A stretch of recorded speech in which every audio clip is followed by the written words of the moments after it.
ओम शांति। आज है 28 अगस्त 2022। आज अव्यक्त बाप दादा की रिवाइज कोर्स की मुरली है 16 मार्च 1992 की। ये मुरली, ये महावाक्य होली के त्यौहार के पास बाबा के चलाए हुए हैं। तो आज की अव्यक्त मुरली का टॉपिक है होली मनाना, अर्थात दृढ़ संकल्प की अग्नि में कमजोरियों को जलाना और मिलन की मौज मनाना। पहला प्रश्न है, प्रकृति पति आत्माओं की कौन सी विशेषताएं आज बाबा बता रहे हैं। बाबा आज रूहानी बगीचे के मालिक अपने डबल बगीचे को देख रहे हैं। एक तरफ है प्रकृति की सुंदरता और दूसरी तरफ है रूहानी रूहे गुलाब बगीचे की शोभा। ड्रामा के आदिकाल सतयुग में प्रकृति की सतो प्रधान सुंदरता आप मास्टर आदिदेव आदि श्रेष्ठ आत्माओं को ही प्राप्त होती है। इस समय अंतिम काल में भी प्रकृति की सुंदरता देख रहे हो, लेकिन अंतिम काल की सुंदरता और आरंभिक अर्थात सतयुग की सुंदरता में बहुत अंतर है। वहाँ के बगीचे और यहाँ आपके बगीचे में बहुत अंतर है। फिर भी प्रकृति अंत तक अपना अच्छा पार्ट बजा रही है। लेकिन बाबा कहते, प्रकृति पति आप श्रेष्ठ आत्माएं हो।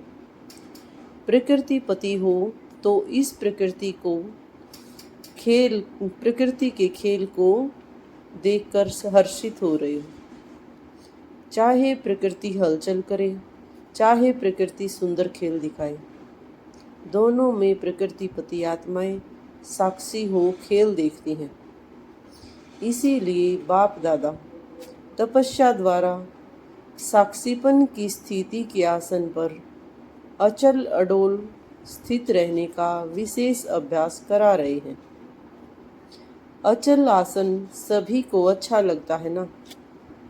कोई भी बात हो जाए, चाहे प्रकृति की चाहे व्यक्ति की, दोनों अचल स्थिति के आसन को जरा भी हिला न पाए। अभी आप सभी को इतने पक्के होना है। अगला प्रश्न है, संगम युग पर हम आत्माएं किसके साथ खेल खेलते हैं। संगम युग पर बाबा बताते, प्रकृति के भी 5 खिलाड़ी हैं, अर्थात प्रकृति के 5 तत्व, और माया के भी 5 खिलाड़ी हैं, अर्थात 5 विकार माया की।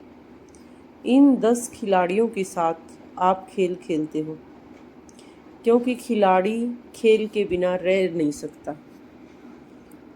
माया और प्रकृति रूपी खिलाड़ी कभी कोई सामने आ जाता है, कभी कोई सामने आ जाता है, लेकिन आप संगम युगी आत्माएं को खेल देखकर एंजॉय करना है, ना कि घबराना है। कोई गिरता है या कोई गिराता है, लेकिन खेल देखने वाले को दोनों में ही मजा आता है। तो यह भी बहुत बड़ा खेल है।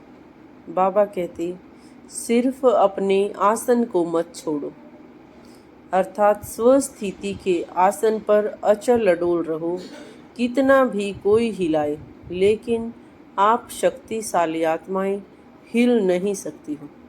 संगम युग पर होली हंस कौन होते हैं तथा सच्ची सच्ची होली मनाना किसे कहा जाता है। बाबा कहते, होली हंस अर्थात सदा ज्ञान जल में तैरने वाले। जिस प्रकार से हंस सदा पानी पर तैरते रहते हैं, ठीक उसी प्रकार से आप भी होली हंस अर्थात उड़ने वाले और तैरने वाले हो। आप सभी भी उड़ना और तैरना जानते हो। ज्ञान मनन करना अर्थात ज्ञान अमृत में तैरना और उड़ना अर्थात सदा ऊंची स्थिति में रहना। आगे बाबा बताते हैं, होली मनाना अर्थात कुछ जलाना और कुछ मनाना। जिस प्रकार जलाने के बिना स्थूल में होली नहीं मनाई जाती है, तो दृढ़ संकल्प की अग्नि द्वारा पहले अपनी कमजोरी को जलाना है, तब मनाने की मौज अनुभव कर सकेंगे। अगर जलाया नहीं तो मनाने की मौज का अनुभव सदा काल नहीं रहेगा। होली शब्द का अर्थ भी याद रहे तो जला भी लिया और मना भी लिया। तो होली शब्द का अर्थ बाबा ने बताया है, होली अर्थात बीती सो बीती, जो बात गुजर गई उसको कहते हैं होली। जो होना था वह हो चुकी, अर्थात बीती को बीती करना माना होली जलाना। और जब बाप के सामने जाते हो तो कहते हो, मैं तो बाबा तेरी होली अर्थात हो चुकी हूँ। बीती को भूल जाना, यह है जलाना। गीत भी गाते हो ना कि मैं तो बाबा तेरी हो गई, तो पक्के हो गए ना। चूंकि अभी बाबा ने सबका तपस्या का पोता मेल देखा है, तो तपस्या में यदि कि कोई ऊंचा नीचा भी रहा तो उसका कारण भी यही निकला कि बीती को बीती करने में बिंदी की बजाय क्वेश्चन मार्क लगा दिया। जिसको भूलना है उसको याद करते हो और जिसको याद करना है उसको भुला देते हो। तो यहाँ बाबा कहते हैं कि हमें बीती बात को भुलाना होता है और बाबा को याद करना होता है, लेकिन बच्चे उस समय उल्टा कर देते हैं, बात को याद रखते हैं और बाप को भूल जाते हैं। तो ज्ञानी का अर्थ ही है समझदार, और आप तो तीनों कालों के समझदार हो। इसीलिए होली मनाना अर्थात इस गलती को जलाना। जो भूलना है वह सेकंड में भूल जाए और जो याद करना है वह सेकंड में याद आए। आगे बाबा कहते हैं, सिर्फ एक बात याद रखो, आप भी बिंदी, बाप भी बिंदी, और व्यर्थ को भी बिंदी अर्थात फुल स्टॉप। बाबा स्टॉप भी नहीं, फुल स्टॉप कह रहे हैं। इसको कहा जाता है सच्ची होली। और इस होली से सदा बाप के संग के रंग की होली अर्थात मिलन मनाने की होली मनाते रहेंगे, क्योंकि सबसे पक्का रंग बाबा ने बाप के संग का बताया है। तो हमें इसी रंग के साथ होली मनानी है। बाबा ने सेवा की सफलता का क्या आधार बताया। आज की मुरली में बाबा ने बताया, सेवा अर्थात स्व और सर्व की आत्माओं की साथ साथ सेवा। पहले स्व, क्योंकि स्व स्थिति वाले ही अन्य आत्माओं को परिस्थितियों से निकाल सकते हैं। सेवा की सफलता का आधार ही है स्व और सर्व के बैलेंस की स्थिति। ऐसे कभी भी नहीं कहो कि सेवा में बहुत बिजी थे ना, इसीलिए स्व की स्थिति का चार्ट ढीला हो गया। इसका अर्थ हुआ एक तरफ कमाया और दूसरे तरफ गवाया, तो हमारे पास बाकी क्या बचा। इसीलिए जैसे बाप और आप कंबाइंड हो, शरीर और आत्मा कंबाइंड है। आपका भविष्य विष्णु स्वरूप कंबाइंड है। ऐसे स्व सेवा और सर्व की सेवा कंबाइंड हो। इसको अलग नहीं करो, नहीं तो मेहनत ज़्यादा और सफलता कम मिलती है। फर्स्ट नंबर में आने के लिए बाबा ने क्या सर्विस बताई। बाबा ने जैसे ही तपस्या वर्ष का रिजल्ट देखा तो देखा सेकंड और थर्ड पे ज़्यादा बच्चे, तो फर्स्ट आने के लिए बाबा ने आज पुरुषार्थ बताया है, कंबाइंड स्वरूप की सेवा। स्नेही और सहयोगी आत्माएं चारों ओर काफ़ी संख्या में नज़दीक आई हैं। तो बाबा कहते, अभी ऐसी सेवा करो जो एक द्वारा अनेकों की सेवा हो, क्योंकि सारे विश्व को संदेश देना है। लेकिन अभी तो संदेश देने की संख्या निकले हुए राज्य अधिकारी बच्चों से ज़्यादा है, अर्थात अभी फर्स्ट नंबर में आने वाली आत्माएं काफ़ी कम हैं। तो अभी चारों ओर संदेश पहुंचाने के लिए ऐसी आत्माओं को समीप लाओ जो एक अनेकों के निमित्त बन जाए, तब संदेश देने की फास्ट गति होगी। आप संदेश दो और आगे बढ़ते जाओ और दूसरों को निमित्त बनाओ संदेश देने के लिए। इस प्रकार से निमित्त बनाते जाओ और आगे बढ़ते जाओ। लेकिन जो भी ग्रुप कहीं भी जाए, कंबाइंड सेवा के बिना सफलता असंभव है।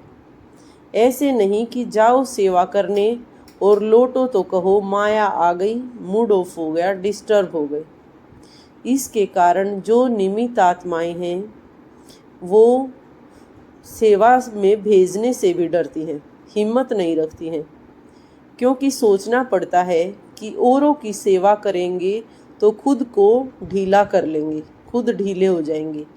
इसीलिए बाबा कहते यह अंडरलाइन करो, सेवा में सफलता या सेवा में वृद्धि का साधन है स्व और सर्व की कंबाइंड रूप से सेवा।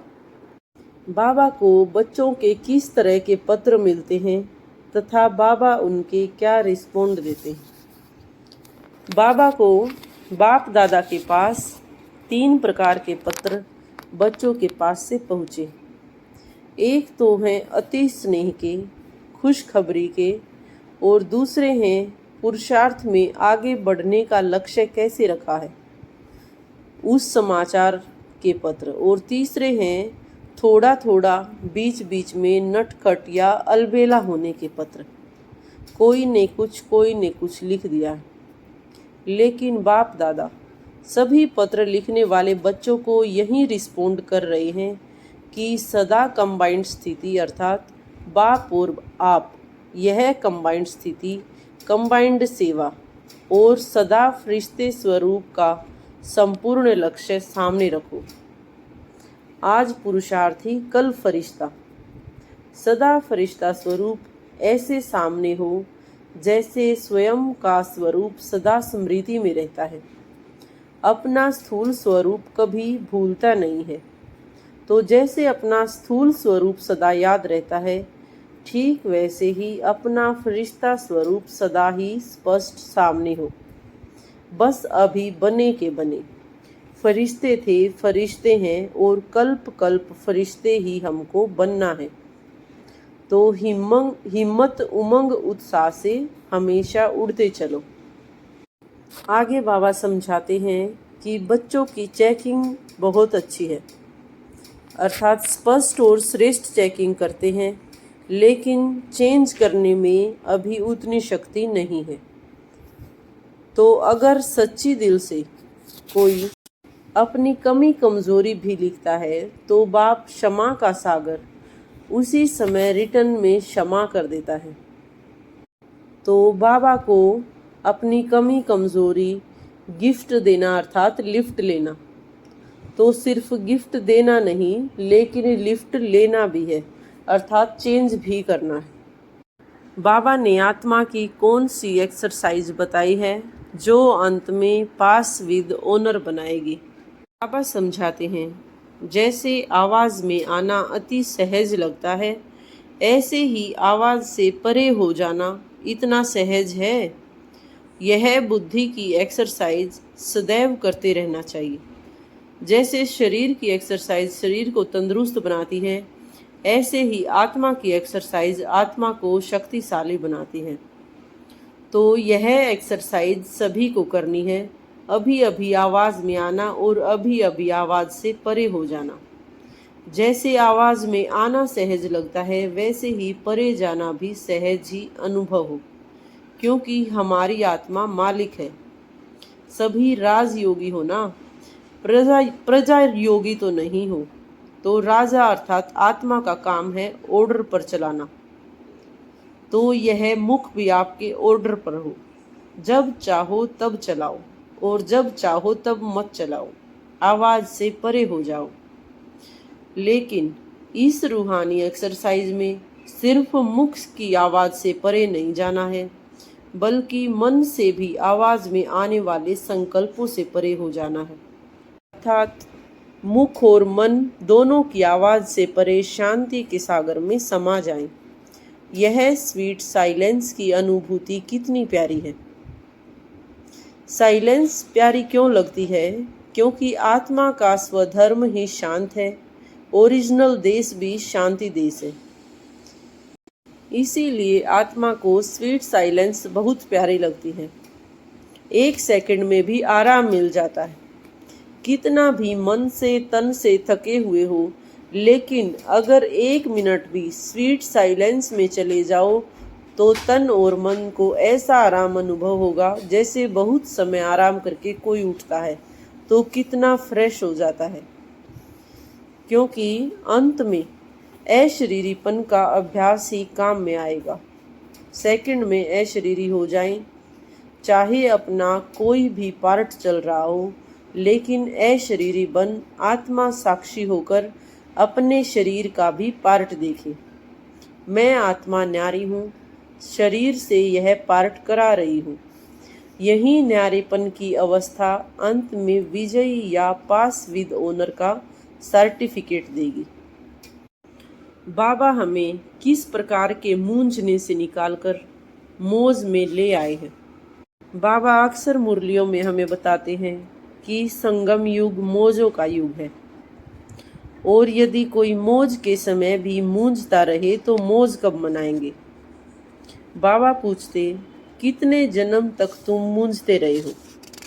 बाप के संबंध से भी मूंझते रहे कि कृष्ण है, हनुमान है, राम है, कौन सा हमारा बाप है। मूंझते रहे ना। अपने भाग्य से भी मूंझते रहे कि हम तो हैं ही चरणों की धूल, यही हमेशा मानते आए हैं। बाप के परिचय में भी मूंझते रहे तो व्यवहार में भी मूंझते रहे, परिवार में भी मूंझते रहे, लेकिन अभी है मौज ही मौज। अभी किसी भी बात में मूंझने की मार्जिन ही नहीं है, क्योंकि त्रिकालदर्शी आत्मा कभी भी किसी बात में मूंझ नहीं सकती है। तीनों काल क्लियर हैं। जब मंजिल और रास्ता क्लियर होता है तो कोई भी मूंझता नहीं है। त्रिकालदर्शी आत्माएं कभी कोई बात में सिवाय मौज के और कुछ अनुभव नहीं करती हैं, चाहे परिस्थिति मुंझाने की हो। लेकिन आप संगम युगी आत्माएं उसको भी मौज में ही बदल देंगी। इतनी ताकत अभी आप आत्माओं में है। तो अपने आप से पूछो कि बात पावरफुल है या आप पावरफुल हो। संगम युगी ब्राह्मणों का सबसे जरूरी कर्तव्य बाबा ने क्या बताया है? संगम युगी ब्राह्मणों का कर्तव्य या सेवा ही है खुश रहना और खुशी बांटना। इतनी खुशी जमा की है जो औरों को भी बांट सको, क्योंकि बाप दादा ने पहले भी सुनाया है कि जैसा नाजुक समय नज़दीक आता जाएगा तो अनेक आत्माएं आपके पास थोड़े समय की खुशी मांगने के लिए आएंगी। इतनी सेवा करनी है जो कोई भी खाली हाथ न जाए। जितनी खुशी बांटेंगे उतनी खुशी बढ़ती जाएगी। तो यह देना देना नहीं, लेना है। अच्छा है, सबके चेहरे में उमंग उत्साह है, लेकिन उसमें अटेंशन क्या रखना है? अटेंशन यह रखना है कि ऐसा चेहरा सदा ही रहे। अभी अपने चेहरे की फोटो निकालो। बाबा यहाँ स्थूल कैमरे की नहीं बल्कि अपनी दिव्य दृष्टि रूपी कैमरे की से फोटो निकालने के लिए कह रहे हैं। और क्योंकि यह फोटो गुम नहीं होगा तो सदा खुशी के और कोई भी चिन्ह नहीं होना चाहिए।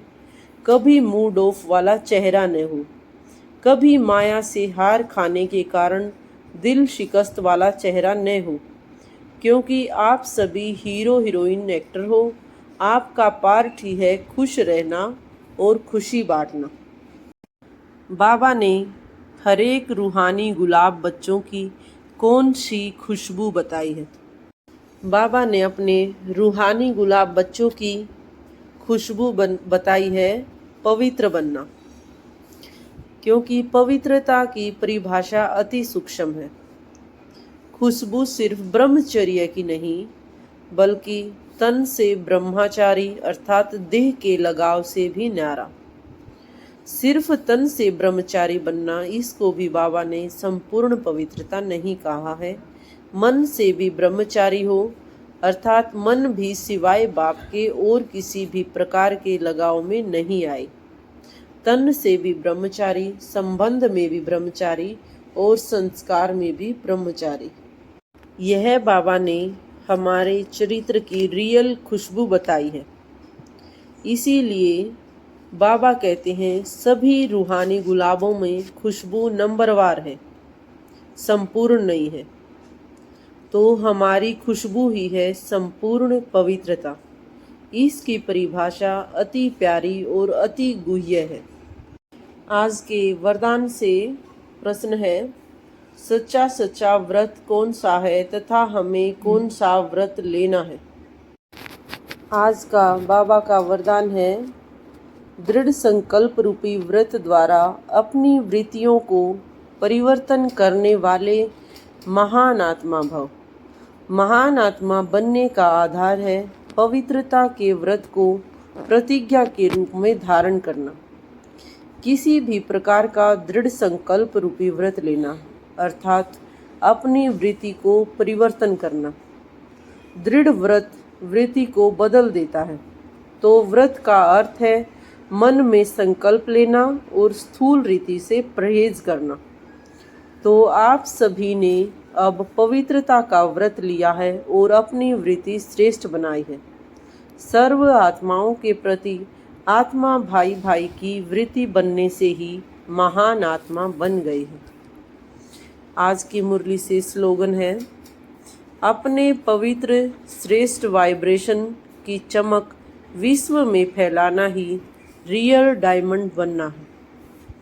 आज की मुरली से स्वमान है, मैं फरिश्ता स्वरूप आत्मा हूँ, मैं परम पवित्र आत्मा हूँ।